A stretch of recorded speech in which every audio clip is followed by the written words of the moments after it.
Let's get the latest on President Trump's efforts to remove Lisa Cook from the Federal Reserve Board. CNBC senior economics reporter Steve Liesman talked about it all day with us.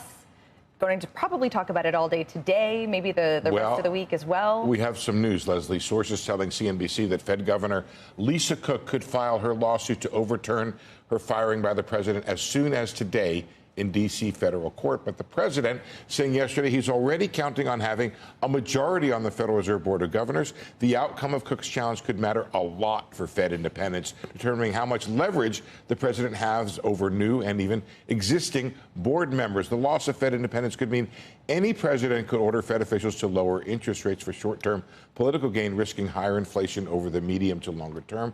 The president could demand that the Fed buy assets, including bonds, crypto, or even stocks, using its rather considerable balance sheet.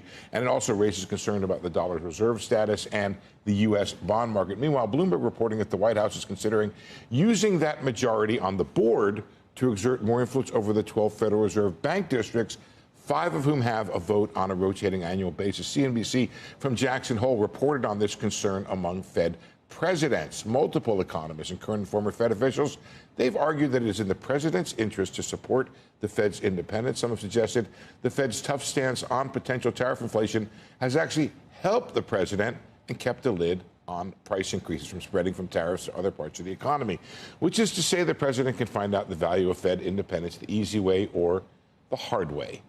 We have an exclusive interview with New York Fed President John Williams coming up right here at 8:30. Steve, going back to those bullet points you put up of what losing independence could lead to. I mean, just replacing Lisa Cook, even replacing Chair Powell in 9 months' time as well, that doesn't lead to that scale of loss of independence. It does not, and that's a great point, which is why I said the outcome of the legal challenge. What is cause? What kind of ability does the president have? But even if Lisa Cook walked out of the door yesterday, and even if Chair Powell decided, I'm done with this, I'm walking out the door. Right. You're still a long way from that. Because Absolutely. you've got a lot of steps to get through before you can directly influence them to make decisions. Well, there's 2 pieces to this, I think. Well, one is the people that you put in charge. Right? Who do you put there? How do they prioritize their loyalty to the president versus their loyalty to the congressional mandate of low inflation and low unemployment? Okay, let's play this out. Let's say this goes to the Supreme Court. Let's say it's going, right? Okay. I mean, that's where it has to go. So, given what you know about this Supreme Court and what I know you've been talking to all sorts of legal scholars and experts around the world on this, do we think that this Supreme Court would challenge this idea or would abide by it?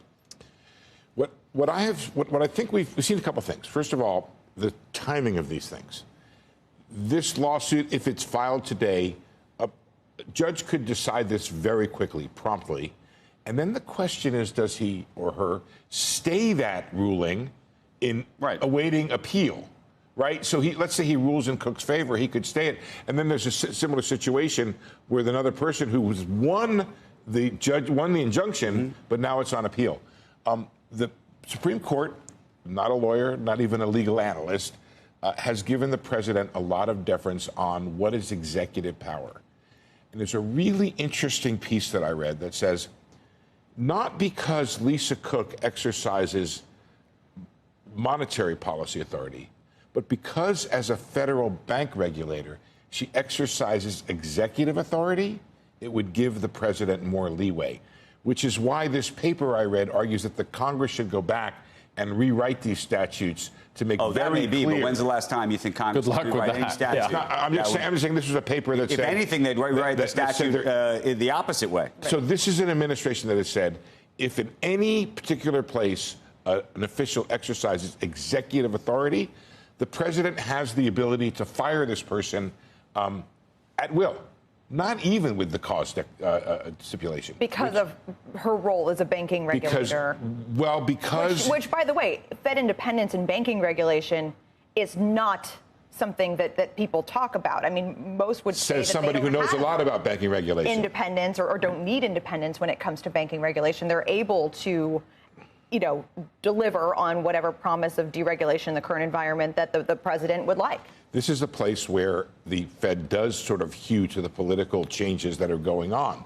You have a Biden administration. The Fed was maybe a little bit tougher on the banks, the Trump administration. Right. And it's a reason why, Leslie, some have said, and why in England, by the way, they separated the banking regulatory and the monetary policy authority. Okay. I just have one quick fact for Wilf. Worked brilliantly, but anyway. Wilf, check it out. In 331 years of the existence of the Bank of England, no king, queen, or prime minister has ever fired the governor of the Bank of England.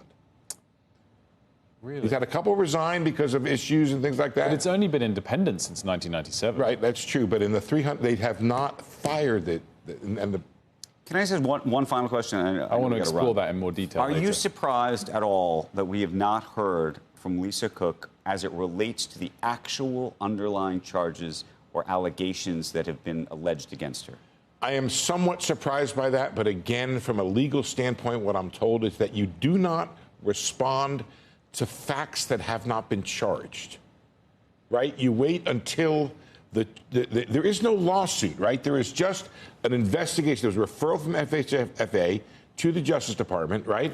Justice said we are investigating, right? So in general, a defendant or a potential defendant is quiet until. Now, you're right. There's a whole PR thing going on and a whole issue. Well, not just the PR thing. She's gotten fired over the allegations unto themselves. So if there was a simple, reasonable explanation, and you could have come out and said, hey, look, my mortgage broker signed this document and I didn't see it. Or I bought the home and it was for a handicapped relative, or it comes under these exemptions, or whatever if there was an explanation, I would think, given also the role that she sits in, this goes back to the responsibility she has as a Fed governor, which is not just being some kind of any old person on the street.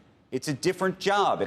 There's a moral obligation even beyond a legal obligation. I agree with you, Andrew. I agree, and I think it's going to be interesting today if part of the lawsuit, or if it comes out today, argues the factual basis of the allegations, or it simply says this is a targeted takeover of the Federal Reserve and talks about selective prosecution and these sorts of things. Very few of these cases are ever brought. We've asked the FHFA, how many of these referrals have you actually made public? And they have not responded.